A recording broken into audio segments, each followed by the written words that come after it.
Es atceros, sen tur, jā, 88. gads tas bija 14. jūnijā pie politiskās izglītības nama, toreizajā liels mītiņš. 14. jūnijam tur Peters, man liekas, Mauriks Ulfsons runāja. Un tad 18.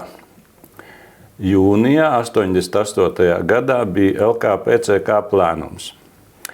Un to plēnumu diktafonā ierakstīja Māris Čaklājs. Un, labi, tas pats par sevi tur, tā, bet tas plēnums bija, man otrā dienā zvana vai nu Andrejs Cīrulis, vai nu, es nezinu, vēl kaut kāds no žurnālistiem un saka, Jāni, tu vari gatavot sausiņus. Es saku, kas par lietu?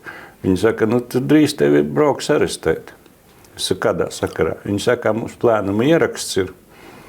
Un tagad to atšifrējumu var izlasīt Barikopēdija LV, ko Andrejs Cīrulis veidoja.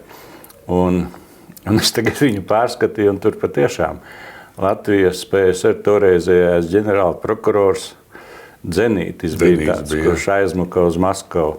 Tas tur tā arī saka, ka valsti vada Inkens, Rubenis, Gavars un Vulfsons.